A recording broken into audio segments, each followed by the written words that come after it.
Welcome back, everyone. Jim here. Well, back out to camp, and we got the camper up there. Got the water hooked up now, and got most of the trees out that we needed to get out that I was concerned with that might land on the camper or land on the awning that we just put on. So we're all set up there for now. And but over this way towards the house there was a huge ash tree, and the portion near the house, the roots had been dug out all along that side. Before I start doing any rebuilding, I'm not taking any chances that that thing could come over onto what we're constructing. Because when I bought this house, that was the issue with the house in the first place. A tree had fallen over onto the roof and been left there for 20 years. So anyway, I'm probably going to try to film a little bit of this ash. I've dug the stump, and I'm trying to flip the stump over so I can get some of the dirt off the bottom. Right now it's too heavy for me to handle the way it is. So hopefully I can flip it over, get some dirt off the bottom. Then I can take the stump, put it in the stump pile. Let me focus over in the area where this was, and I'll post a picture to show you the tree. It's gone now, so I'll have to use a picture, but I'll show you.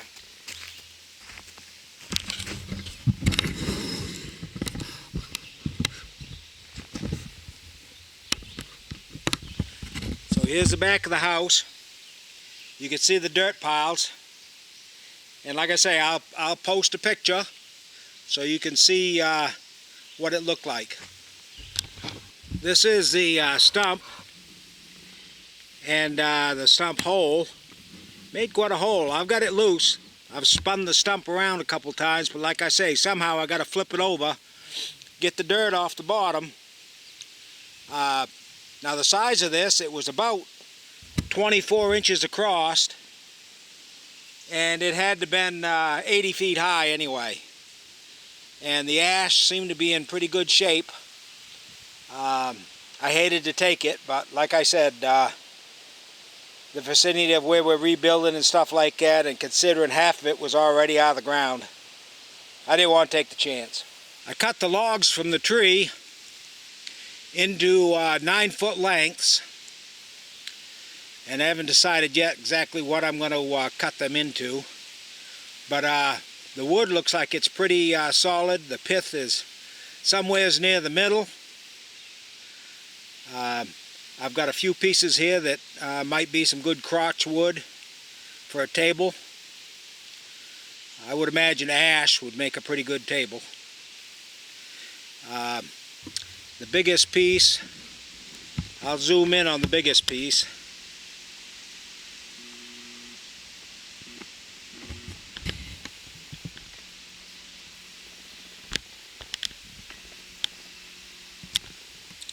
And that's about 24 inches around.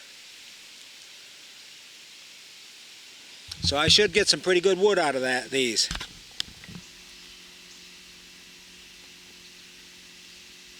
I will make some cookies too.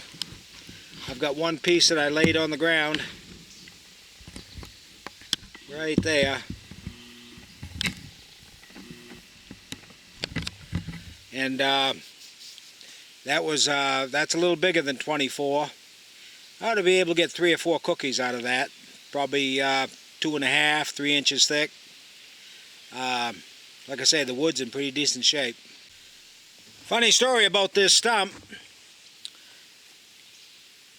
Looking at it from the camera and just to the right, I was digging. I was quite a ways down, and I run into the house water line. Now this house has been empty for over 20 years, and I didn't know where the water line was, and frankly I didn't think there'd be anything in it after 20 years. Well, surprise, surprise, it was an inch line, plastic line, and when I broke that line, I gotta tell you, did I get some water. Holy moly. So, and I didn't know where it was coming from.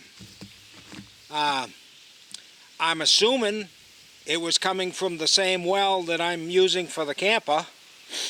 But each year when I've been hooking up my water to that well so I can get gravity feed, I never noticed any other pipes going into it. So anyway, my only choice was to let the water run. I had no way to shut it off because there's no shut off, and plus I didn't know where it was coming from. So eventually I got some more of my tools together and I went up to this well that we're using and I looked down to see how it's doing, and sure enough it's being drained. And at that point I could see the plastic pipe in the bottom of the well where the water was coming from. So yeah, after 20 years I could have gone down the basement, turned the water on, had water just like it'd just been shut off. Anyway, I was able to get, I went up the hill, found the water line halfway down the hill, and dug a hole, found the water line. Of course I broke it again. I cleaned the edges. The well had already been drained, so I cleaned the edges and put a valve on it so I could shut it off. And that was a few days ago, and the well's full again.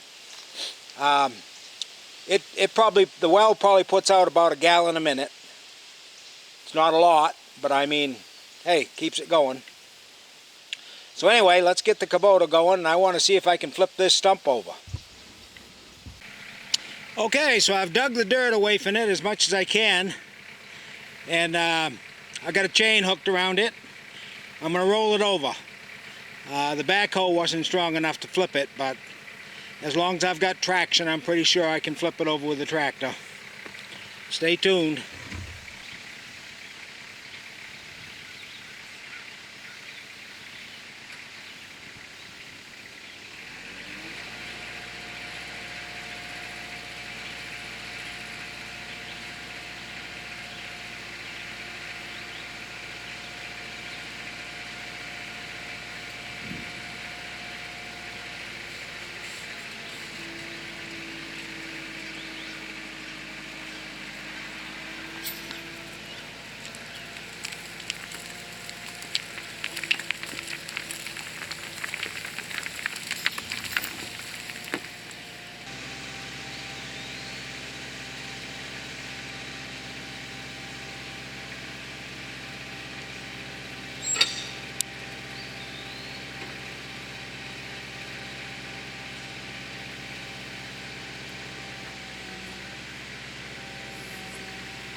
Okay, so I think it's light enough now for me to drag down back.